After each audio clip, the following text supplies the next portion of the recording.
त्याचा बंदोबस्त केल्याशिवाय मी राहणार नाही. त्याला काय होतंय?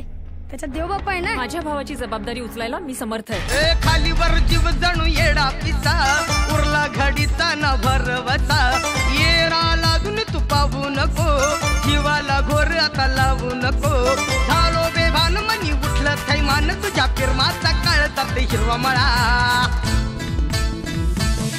आता इश्काचा खेळत नु नाद खुळा जीवाला घोर तरी नाद खुळा.